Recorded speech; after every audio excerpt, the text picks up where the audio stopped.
Good morning. And my name is Brother Neptali Tabugan. I know you cannot pronounce that correctly, but you can call me Nep. And that's what they call me in the Philippines and here in United States. I told some of the churches, you just call me Brother Nep. So when you are taking nap, you can remember me and pray for me. And I thank the Lord for His grace. And I am not worthy to be used and to serve Him. But He calls me and put me into the ministry. And I thank the Lord for using me where He wants us to be. And I grew up in a church, and my both parents are a faithful member of the church where I grew up, and attending church every Sunday, and every time the teachers from the church are going into our house, they are teaching us Bible studies, Bible stories, and I thought I'm already saved. And because I'm doing the right thing, and I'm doing good things, and I'm doing the things that the Bible says. But when I was in high school, I just realized that I'm not yet saved, because there's something, a question caught me, and I told myself, what is the purpose of my life? Why I'm here? Why the Lord allows me to live? And what is the purpose of my life? Then we have, in our school, we have chapel hour, and we are having our service. Then the pastor preached about hell. He preached about death and hell. And that time, I thought that I'm already saved. And I keep on saying to myself that I'm saved, I'm saved. But that question caught me. And the question is, if you die today, are you 100% sure going to heaven? Then I realized that I'm not yet saved. And I realized that when I died that time, I'm going straight to hell. And the pastor gave an invitation, and that time I received the Lord Jesus Christ as my Lord and personal Savior. That was August 12, 2002. I cannot forget that day when the Lord Jesus Christ saved my soul. And from that on, I thank the Lord for my uncle, who is also a missionary. He is a missionary at that time, and he just came back from here in United States, and he is starting a new mission work at that time. And he asked me if I want to stay with them every Friday afternoon after school until Sunday. And I said yes, I want to stay with you. And he was just starting his new mission work that time. And I don't have any idea what ministry is. I don't have any idea what soul winning. I don't know how to soul win, how to do Bible studies, and I'm just giving out tracts. And but you know what? I saw the need for the mission. I saw the need for the laborers for the Lord. And I got a burden that time, and I told myself, I want to serve the Lord. I didn't know that the Lord is calling me that time. And I asked my mom if I want to study at secular school and to become a computer science. And I want to study computer science that time. And my mother told me that we don't have money. We cannot afford for you to go to secular college. So our church has a Bible school, a Bible college, and it's free to go to that college. So I decided to enter to the Bible college, and not knowing the Lord is, that is the will of God. And I just learned that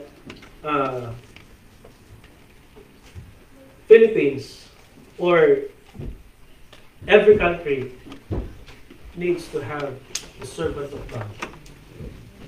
And we have a lot of places in our area that has Bible-believing churches, and not like here. Every 1 mile, I think there's churches, Baptist churches, and I thank the Lord for calling me into His ministry, and the Lord gave me burden for the lost souls.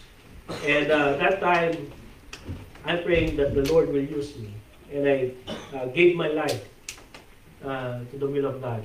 And the first time I preached in the church is when I was 16, and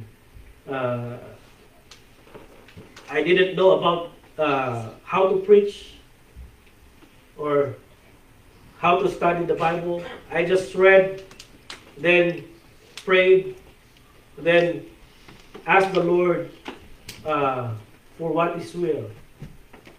And the Lord led me, and I love preaching. That time, I got in love in the church and involved myself in the ministry of the Lord. And I graduated from that Bible college after 4 years, and I had a chance to pastor several churches that time. In 2010, after I graduated 2010, I pastored a church, and for 6 years, and I got married 2011. Then 2016, God's opened the opportunity to further my education, and that time I studied at Marietta Bible College in Marietta, Ohio, and 2018 I graduated and I went back to the Philippines, and I started a new mission work. And the Lord put us in the place where He will use us, where there's no Bible-believing church. And the Lord is good because He uses me, He uses my family to reach those lost. And the church right now is growing, and we thank the Lord for using us, and hoping and praying that the Lord will provide for our need. And if you can see the back, you can see I have a brochure. You can see our church building. It's just temporary, it's just made of bamboo, and every time that is when it rains, it's just rain, and we will just get wet, and we don't have a shed. We have a shed, but when the wind blows, we will get wet, but we will not stop worshiping the Lord. Amen. And the people is enjoying and loves the Lord. And we will not stop there, but we will continue worshiping the Lord. And right now, we are praying. I came back to this country, to your country, to reach more funds for our church building. We already have the church lot. We thank the Lord for that. And we are praying for at least $25,000 for our church building. And right now we already have $10,000 in the office, and hoping and praying the Lord will provide for our need. And also praying for additional support. And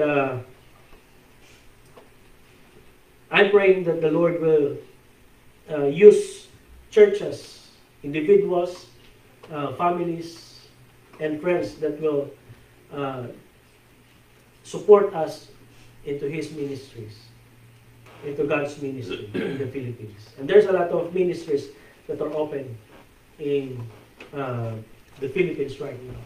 And I thank the Lord for choosing me to serve in our country and to serve out into policemen, to serve into government offices, into universities, and even the business owners of our community. We have the access to teach them and to have Bible studies with them.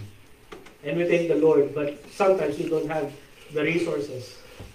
So please pray for me, pray for my family, and I really miss them. It's been 2 months since I'm away, and I'm so excited to go back home. I'm so excited to go back and to serve the Lord with my family.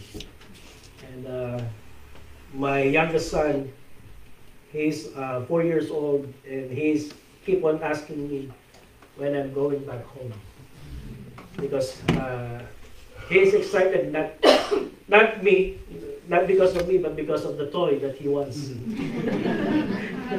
He keeps on asking, Dad, when are you going back home? Did you already buy the toys that I want? Not yet. I don't have money yet. So, okay, stay there until you get the toy. So, I thank the Lord for having a family that is serving the Lord, and I thank the Lord for having a wife who is willing to help me into His ministry. And she's the one who's taking care of the church right now. She's not preaching. And my friend, who is a pastor, is close there into our place. So what he did is we decided to go early in the church so he can preach early. Then after he preached into our church, he will go to his church to preach into his church. And the Lord is good, and the people in the church is continuing serving the Lord. And they are so excited for me to go back, and they really miss me. And I really miss them also. And please pray for me. We really need your help. And I thank the Lord for churches that is responding to our calls and having me in their church. And it is a blessing. It is a great blessing for us. And this morning I just want to encourage you. And in our Sunday school, we talk about the Word of God. And the Word of God is the one that we use, or God is using this word for us, that the Lord will speak to us. And this morning, I just want to encourage you about how to talk to God. About prayer. Amen. And we can see in Acts chapter 12. Acts chapter 12. I will not keep you long. uh, because my English is limited. And please bear with me. Before I speak, I'm translating in my mind. So please pray for me. The Lord will use me. And in Acts chapter 12, I will read verses 1 to 5. Then we will study the whole chapter, but I will not keep you long. In verse 1 of Acts chapter 12, in verse 1, we can see here, now about the time Herod the king stretched forth his hands to vex certain of the church.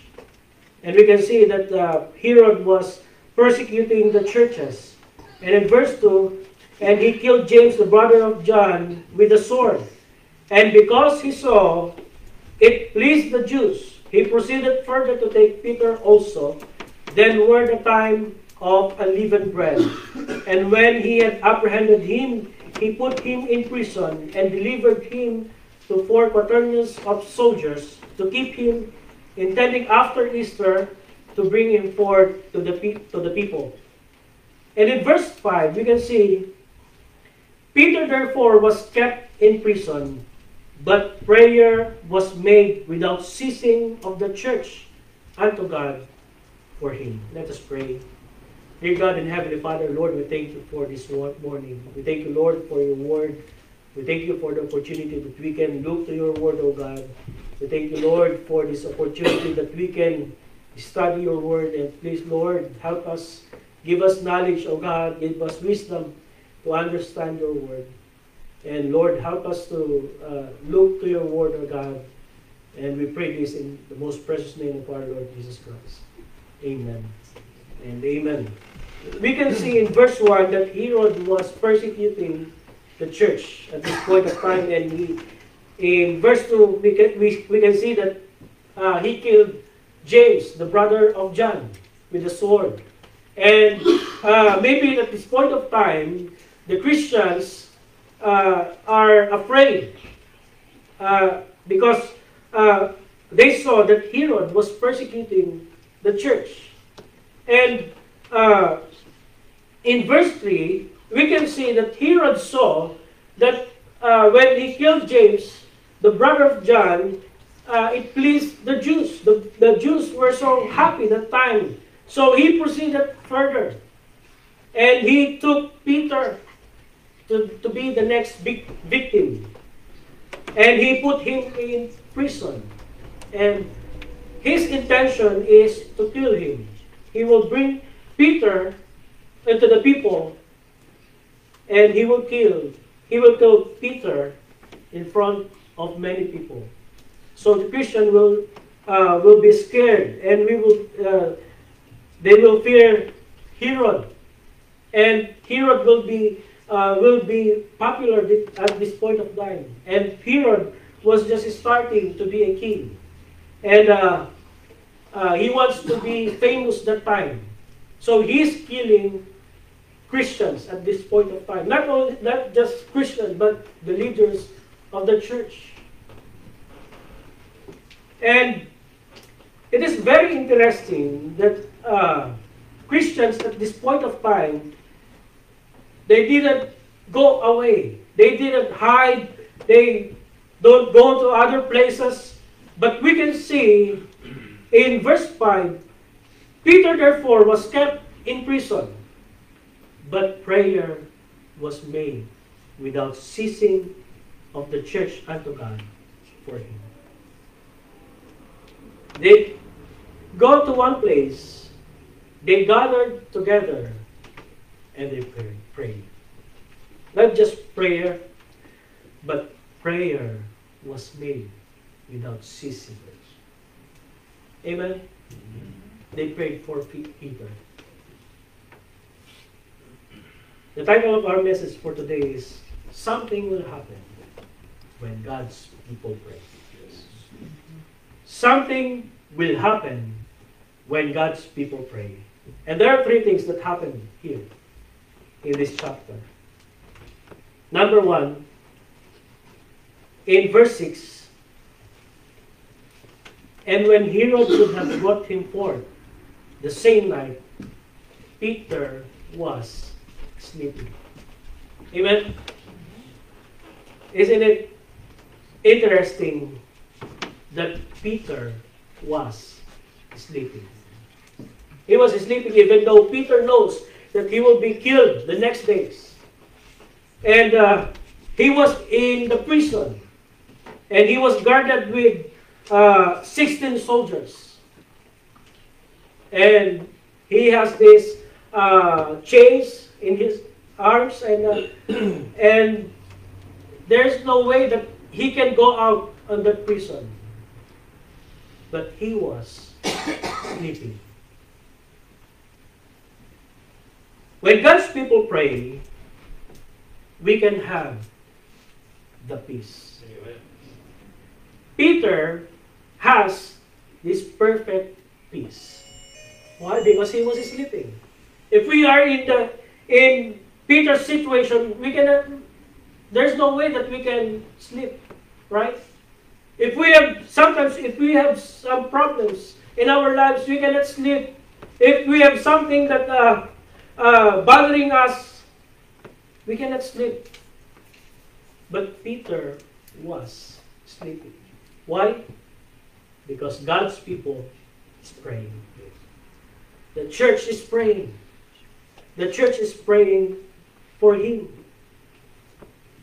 That's why Peter was sleeping between two soldiers bound with two chains and the keepers before the door kept the prison. He was sleeping. Amen. If we are praying, we can have that kind of peace. Amen. And prayer is very important in our lives. Churches today, it is very important for the church to pray. To pray for each and every one of us. To pray for your pastor. To pray for your church leaders. It is very important. And most of the churches today, they don't pray. That's why the churches that has no prayer is dying. So, as a church, we need to pray together. We need to have this prayer. And number 2, we can see in verse 7, and behold, the angel of the Lord came upon him, and a light shined in the prison, and he smote Peter on the side and raised him up, saying, Arise up quickly. And his chains fell off from his hands. We can see the angel of the Lord came upon him.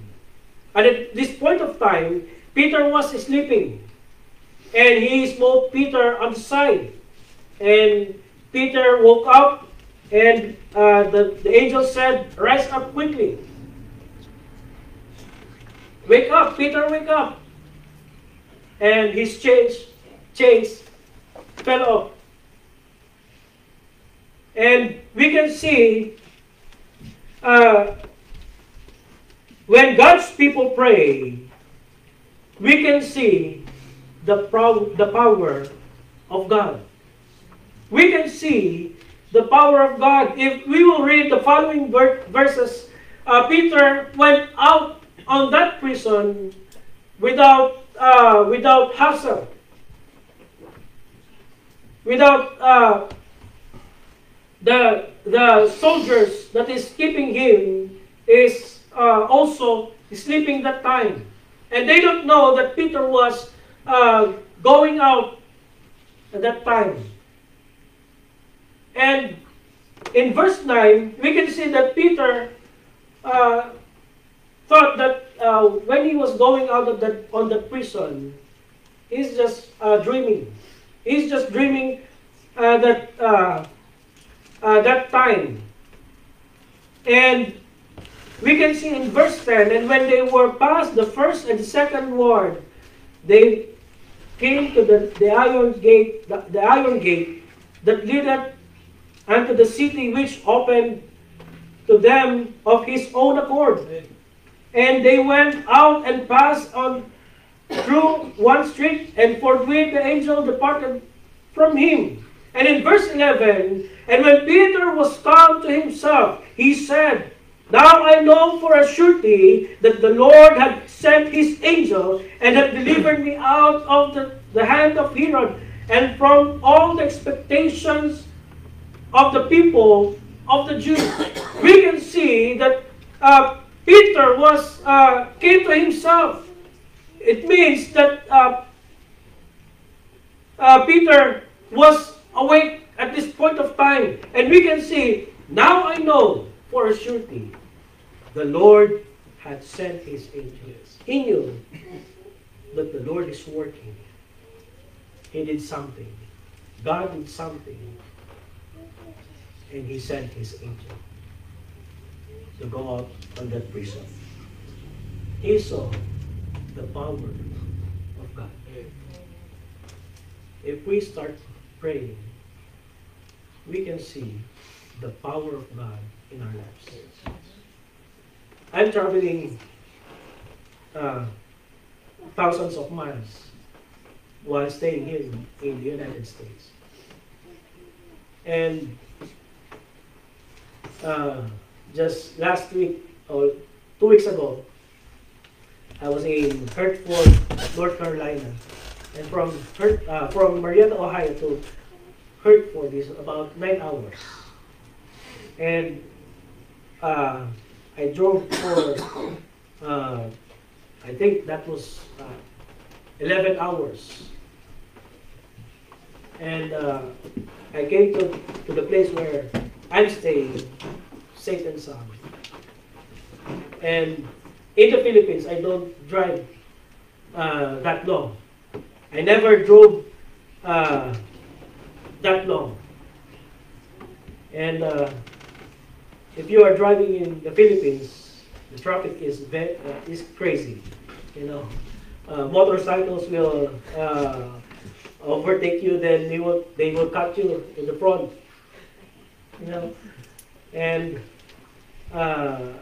every intersection you need to hit your brake, because sometimes they will just go out on that intersection, and they're not stopping. And that's why I don't drive that long in the Philippines. But here, you know, I saw the power of God. Why? Because there are people that is praying for you. We can also experience God's power if we will start praying. Peter experienced God's power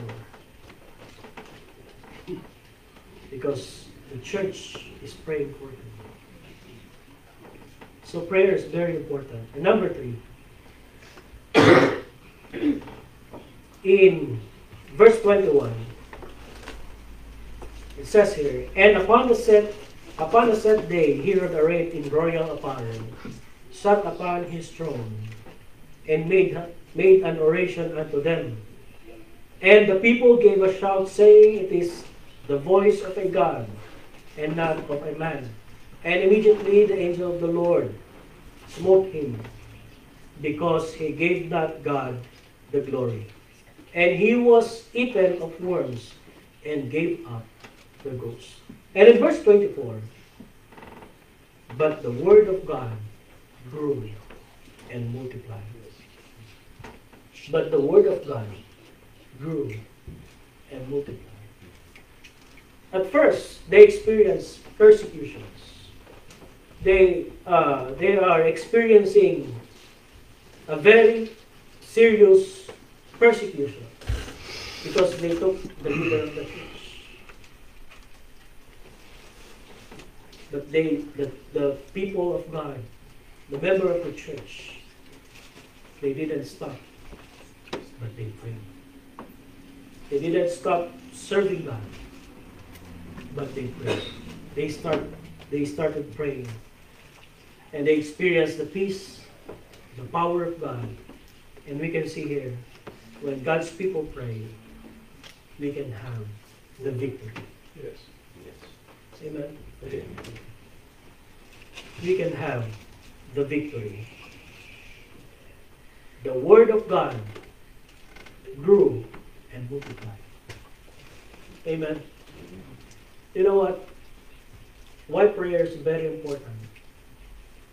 Because it is the time that we can talk to our God. Amen. We can spend talking to the people, to our loved ones. I'm talking to my wife and my family every day for about 2 hours, 3 hours. And because I really miss them. And if I'm not able to call them because of the schedules, busy schedules, I miss them a lot. And the time that I'm available, not busy, I will grab my phone and call them and talk to them. The same thing with God. The Lord is talking to us with His Word, with the Bible. And we can talk to God with prayer. We have the privilege of praying. Yes. We have the freedom to pray. We don't need to buy a loan for us to talk to God. What we'll just do is kneel down and talk to God. That is the church. The need of the church today. Prayer. But prayer was made without ceasing of the church unto God for Him. Remember this. Something will happen when God's people pray.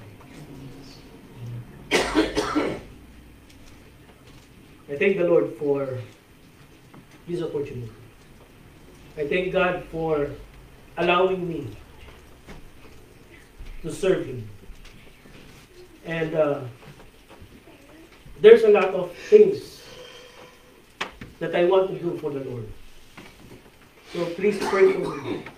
And may the Lord use this church continually to help more missionaries. We need missionaries.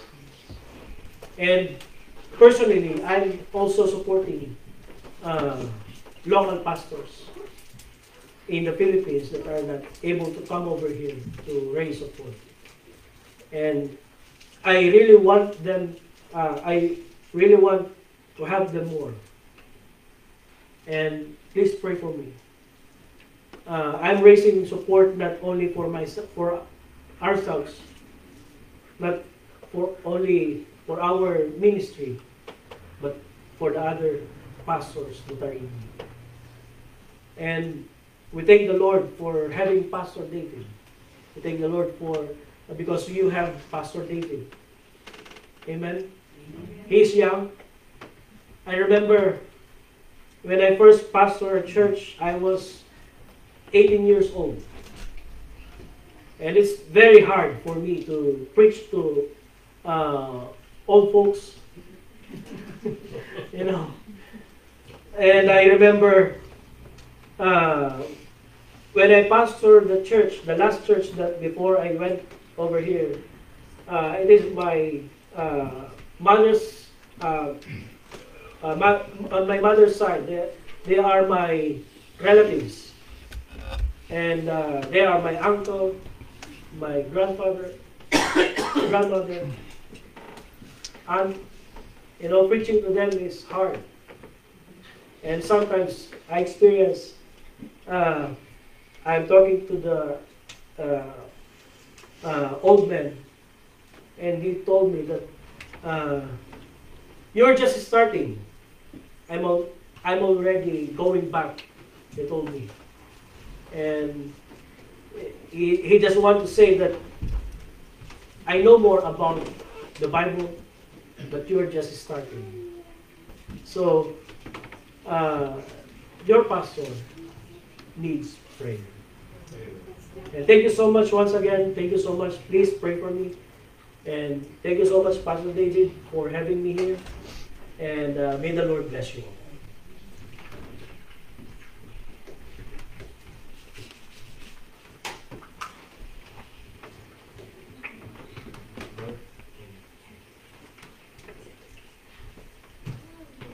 It was a good message, was it not? I appreciated that. When God's people pray, we can expect some things, right? You know, reading through that story, you think about it, Peter had the perfect peace of God. He's in the midst of that trial. He's sleeping soundly. If I was in prison and I had 2 guards standing over me, I don't think I would be able to sleep peacefully. I'd probably be sleeping with one eye open. I'd be terrified. And you know, when God sent the angel of the Lord, he slapped him and he woke him. It wasn't until he got out of there that he's like, wait, hold on, this isn't a dream. Sometimes we don't see God moving until after the fact. We're like, oh my goodness, God really has done something. You know, Wednesday night, I think, brother, I'm really appreciative of your message. Wednesday nights we're going through prayer, and I think this was what this church needed. Every head bowed and every eye closed for just a moment. I want to offer you guys this wonderful gift of salvation, because that's what we have. That's what we have. Listen, he talked about prayer and how we have access to God. But before we can have access to God, we got to stop and ask ourselves, hey, if I died right now, would I be in heaven? And if we can't answer that question, now's the time to ask. Be like, Lord, could you save me? Because in the end, we have one of 2 destinations. We can either go up to heaven or we can go up to hell. We can spend eternity with our Heavenly Father, or we can spend an eternity with Satan, suffering and being tormented alongside him. The question is, where are you going? Is God your Heavenly Father? You and I, we can talk to God at any point in our lives just because we have His wonderful gift of salvation. We have His Holy Spirit living inside of us. Do you have that? If not, I encourage you, come talk to me. Come talk to Brother Jimmy. Come talk to anyone in this church. We'll be happy to show you from the Bible how to know for sure you're on the way to heaven. Maybe the message spoke to you in a different way. Maybe God's laying on your heart to be a prayer warrior, to pray more. You may not know how to start. Listen, it doesn't matter. You can pray anywhere. You can pray while you're driving to work. You can pray at home. All it is simply talking to God and laying everything out before Him. God's not too busy to hear prayers for someone like me. He's certainly not too busy to hear prayers of anyone out here. Let us take this as a challenge and pray more throughout the rest of the week. And let's close in a word of prayer. Heavenly Father, Lord God, we thank you for this opportunity, Lord, we had to hear from your word, Lord, to hear from our dear brother overseas, God.